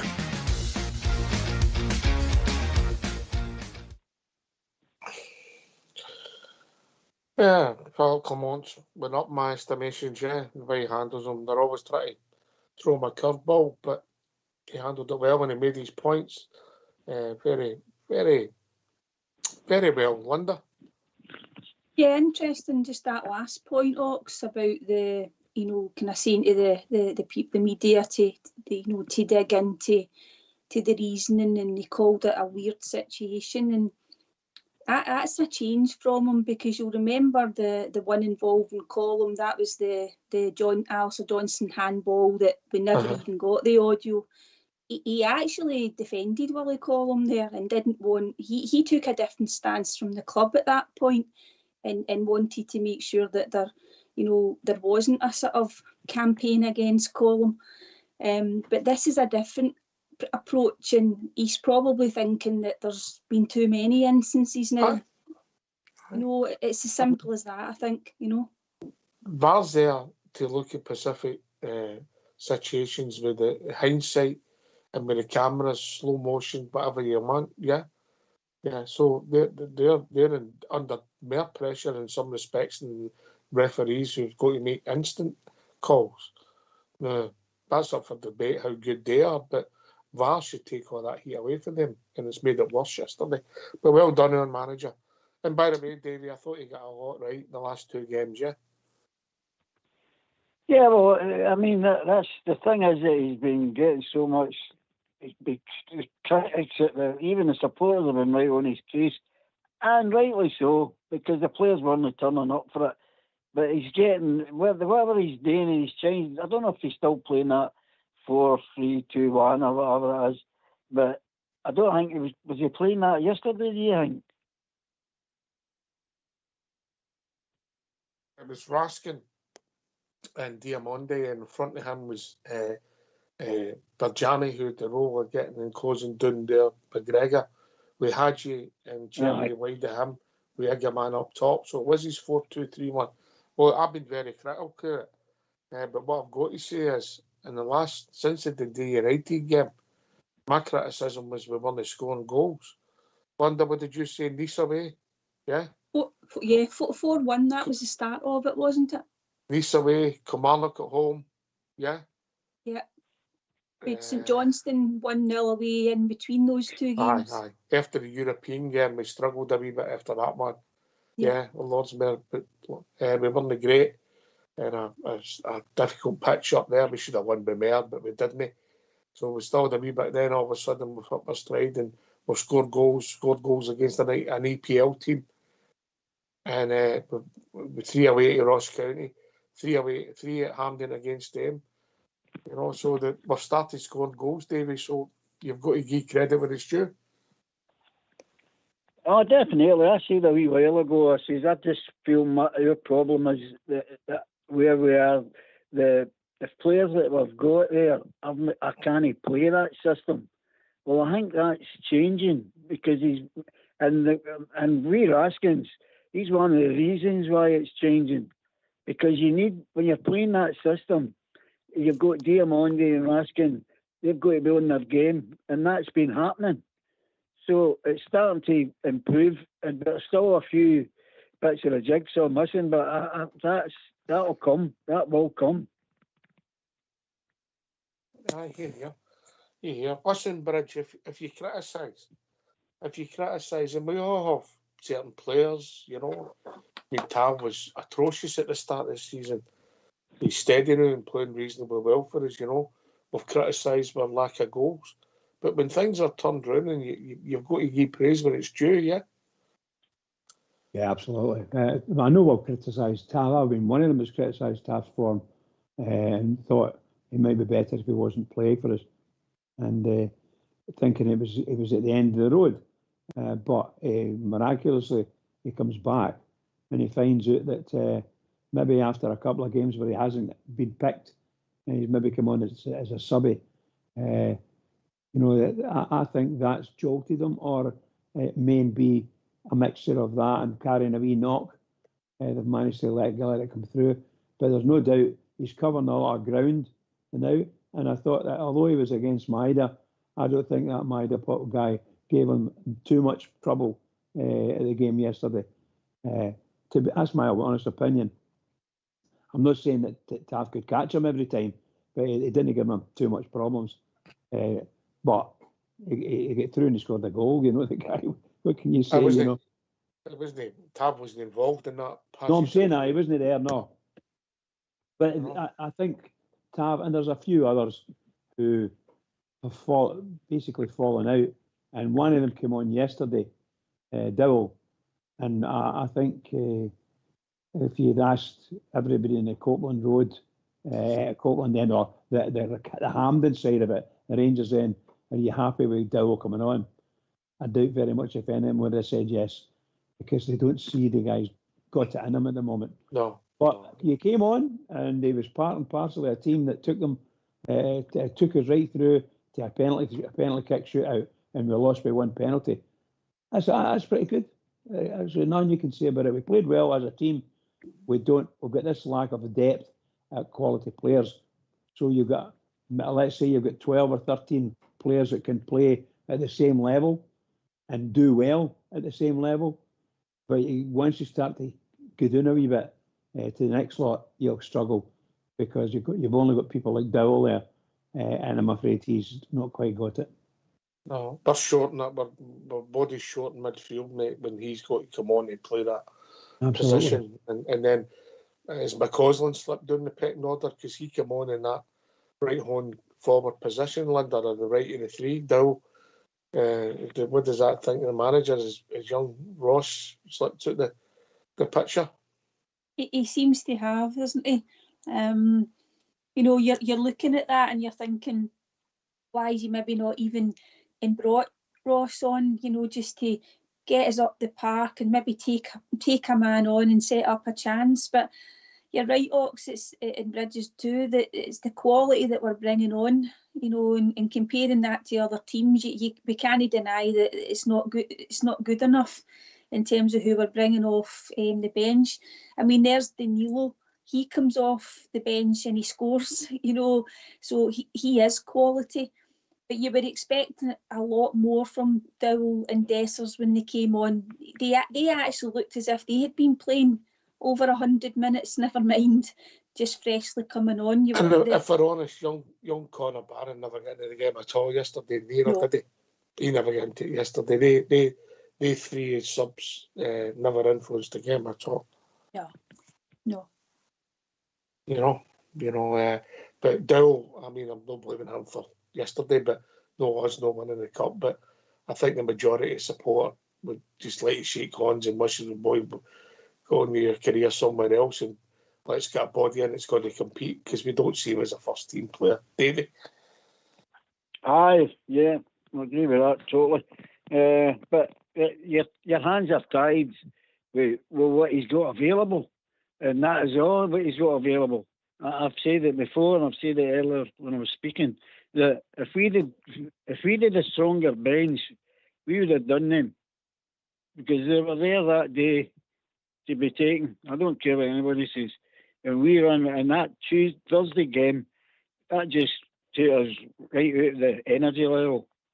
But if we did a stronger bench, I think we could have went on and won that game comfortably. Oh, it could have been different.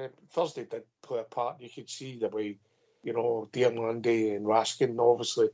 I mean, when they play, it's all energy and where they play, and we're not getting a chance to refresh them. So we're going to have to look at that, because they two plus Conor Barron, they're the energy setting positions, isn't they?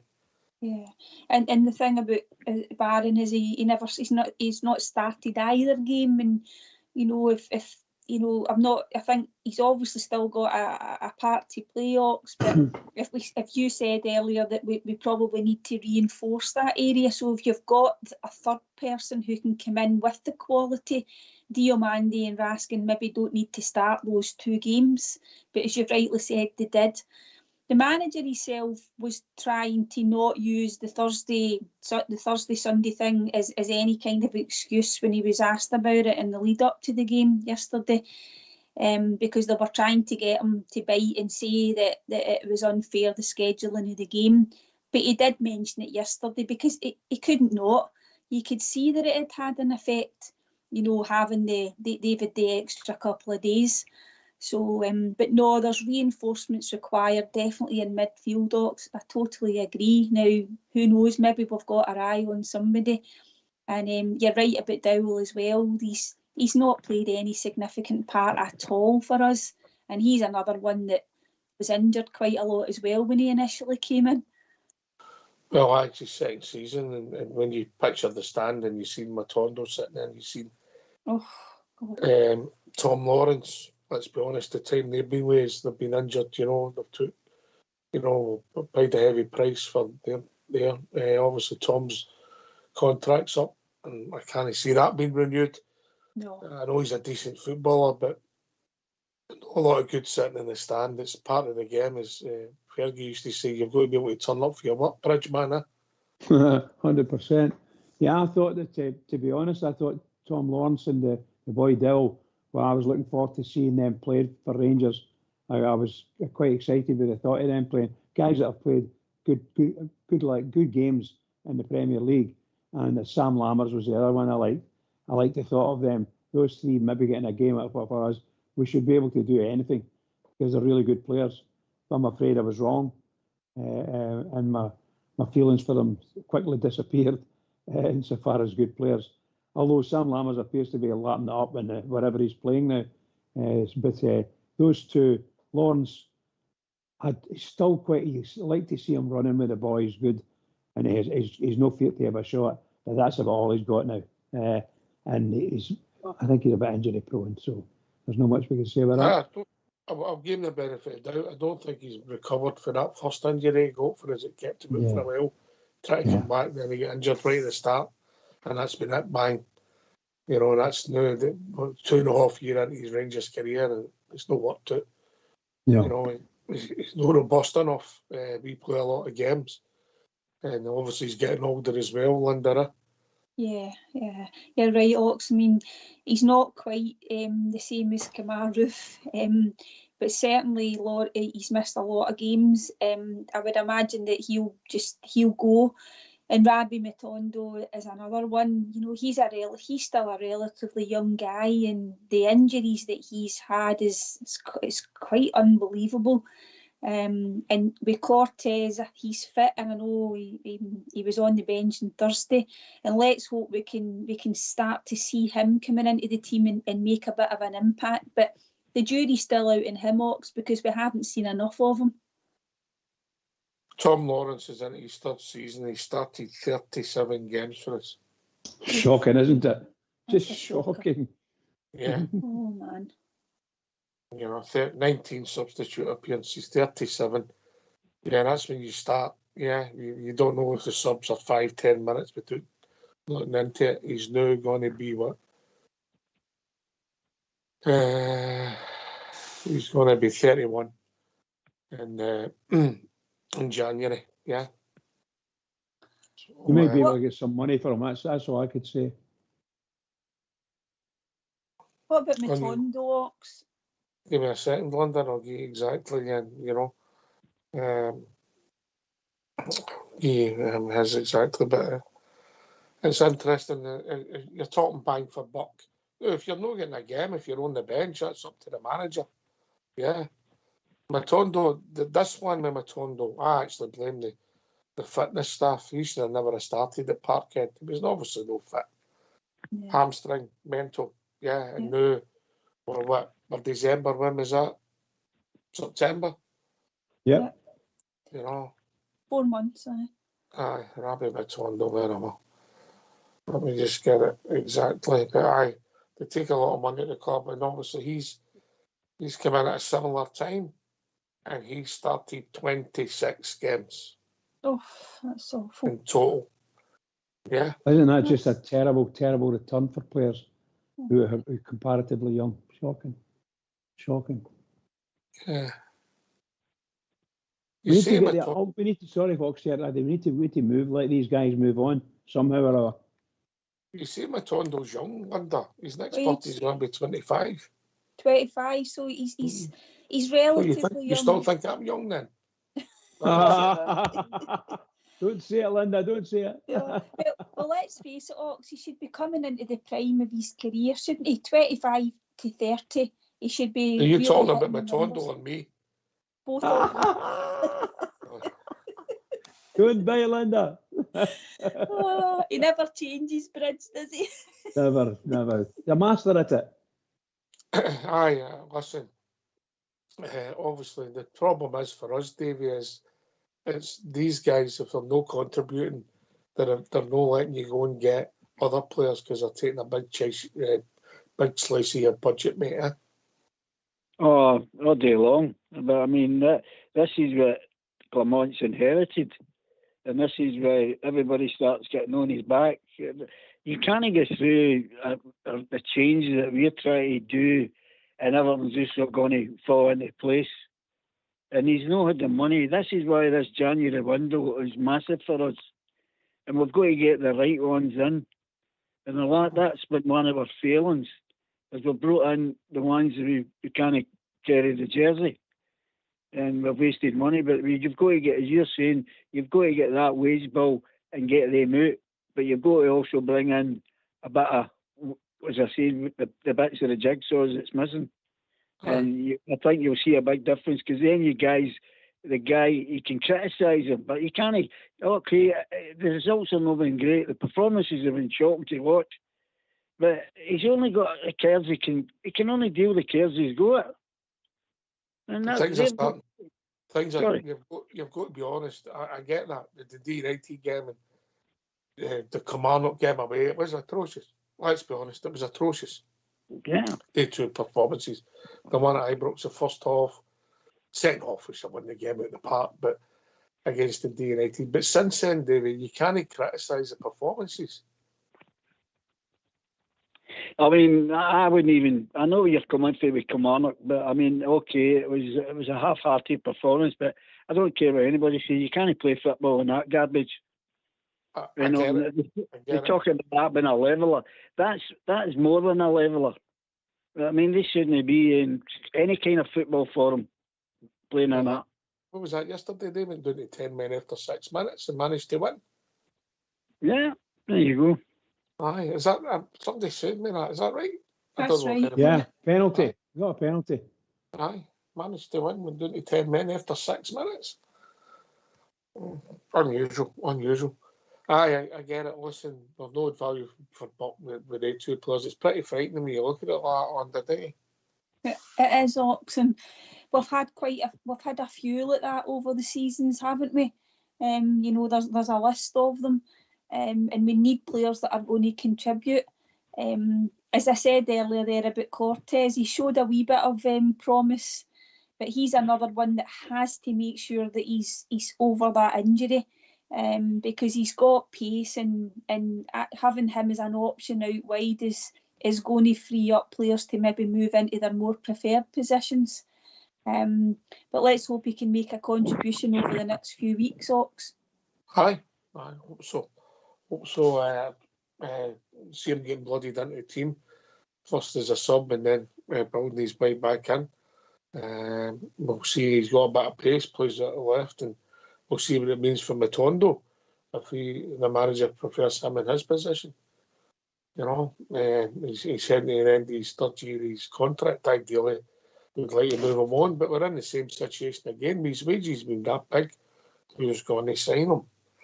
Anyway, we've been joined all the way from Canada for our Al. Hey, Ox, Jer.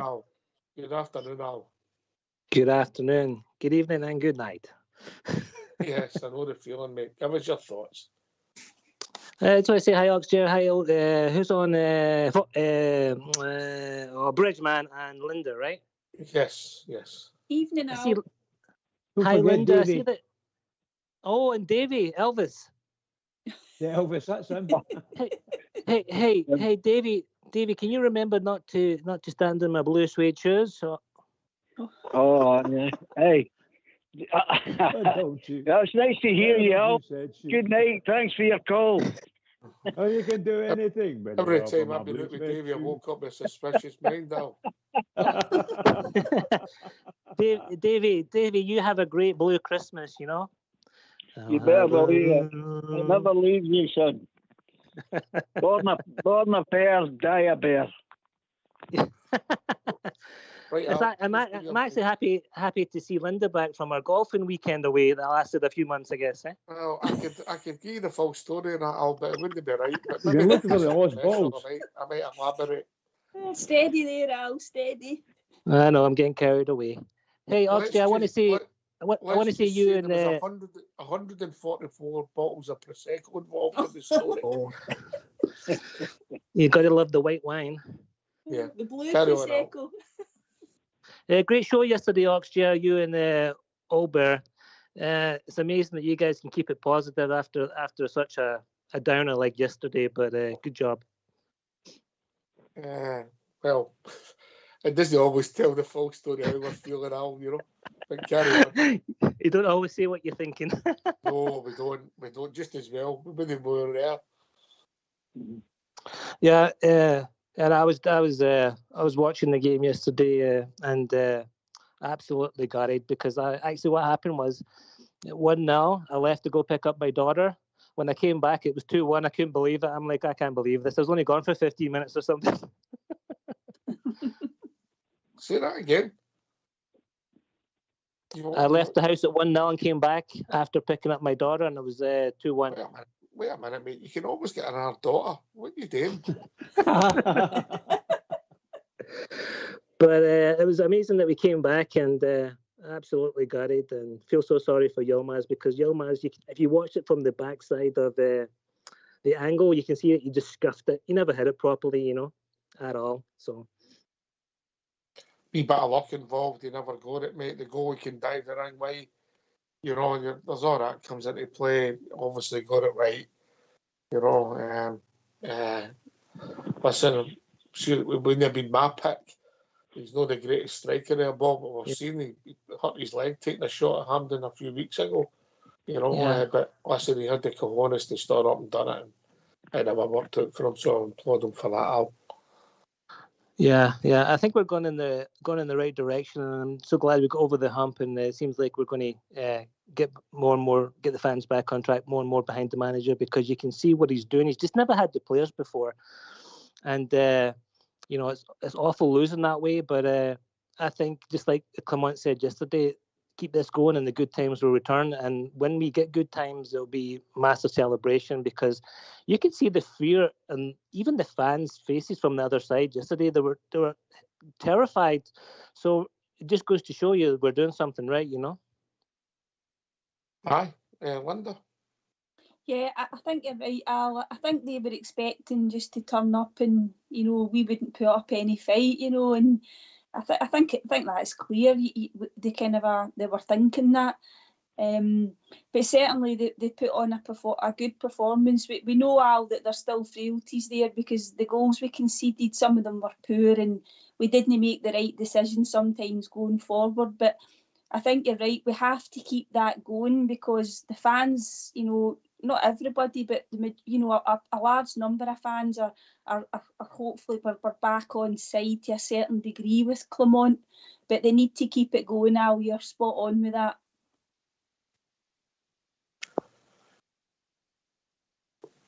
Davey? Aye,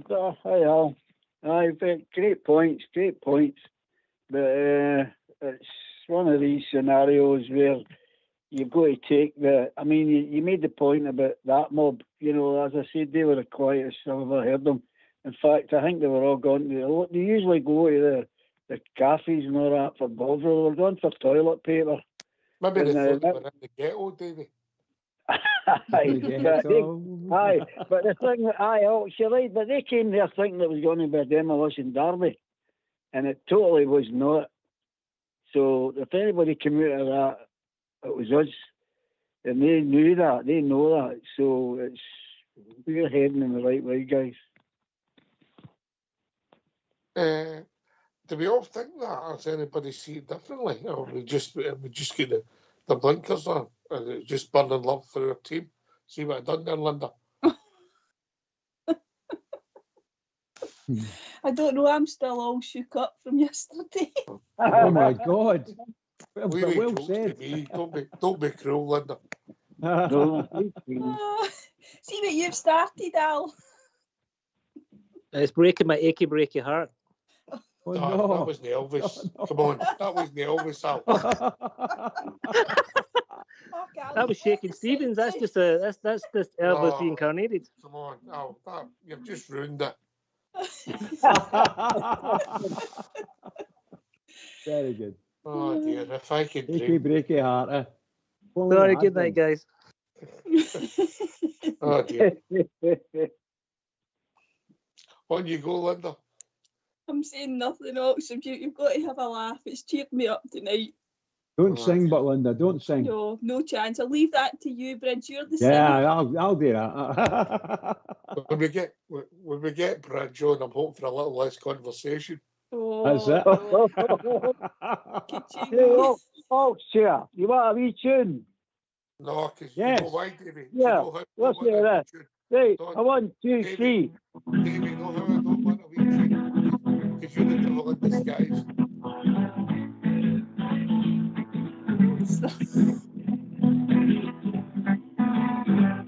There you go, how's that? See, it's just proved that you're the devil in disguise, David. Oh dear. Right, Al, you've ruined this show. How do you feel? I'm sorry, but hopefully David hasn't left the building. Every time I take it I'm out, I take sorry. it to the hospital and it keeps bouncing back. Anyway, right. Did we all see it quickly before we go, just before we finish up, Al? Did we see improvement in the team? Did we see that they're playing for the manager? Did we see desire, energy? Or is it just me? I see an improvement. I was critical. The D90 game really, I was at the end of my tether, but since then, I'm not saying it's completely the pressure's off. The pressure should never be off our club. But I see improvement and I see a team coming together now. Yeah, 100%. I was the same after a couple of games like the Kilmarnock and Dundee. You're thinking that there's not long left for this manager, but which was sad, you know. But I definitely see improvements. And the one thing I do see is the effort they put in yesterday, the passion. I watched Danilo walk up the middle of the park. It wasn't this game, but it was another game a couple of games ago. Nobody was even looking at him. He wasn't around anybody, and he was touching his badge. It just shows you the passion in some of those players. And I think Cherney, Barami, they've came round. They're getting to understand the club. We've got to remember these guys are new into the club, but I definitely see passion, effort, commitment, and that's all we ask for, and that's all we need, you know. Bridgman, do you see it? Yes, I've said this a wee while ago there. The last couple of games we've had, I think there's been, you could see life. You can see life, and it's there. I really do think they're starting to play for each other. Cheers, mate. Cheers, mate. Cheers, mate. Right, quickly, David. Aye, thanks for giving me my 5 minutes of fame with my guitar. Great show, guys. Pleasure, always the same. Great to hear you, Al, and all the rest. So, good night, everybody, and God bless the Jers. Right, we weren't asking for good night, but Linda, quickly on the question was asked. Yes, Davey, keep up, Davey, keep up. Yes, Ox, I see shoots of improvement, but they need to keep it going. Yeah, listen, thanks to Davey and Al for joining us. Last word for your good self, Al, since Davey's had his. Thanks, guys, for letting me on. It's nice to come in and just quickly and say hi. And looking forward to the next few games, and hopefully we can, like Linda says, let's keep this going. And Bruce says that all the time too. So Yeah. It's good to have you back on, Linda. You were always on my mind while you were away. Oh, that's honestly, you've not lost it, Ox. You've not lost it. Great show. Good to be back. And good night, everyone. Good night, Bridgeman. Good to be on with you and everybody else. Go on then, Bridge. What can I say, Fox here? Magic. Great show. Magic to hear Linda and be on me. Carry me through it there, Linda. Wonderful. And of course, the techie boys in the background. Can all the Rangers fans listening in all over the world? Massive game coming up at the weekend. Biggest game of the season. Looking forward to it. Here we go. Keep it going for the Rangers. Yes, thanks to Al and David for joining. And to all our callers who didn't go on. We know who you are. Thanks for listening, everybody. Thanks to Linda and Bridge for doing the show. Thanks to Fox and Old School Blue for doing the technicals. This has been Rangers Radio. We'll be back tomorrow night between 8 and 10 talking about all things Rangers. Never forget, we are the people. Take it away, Old School Blue.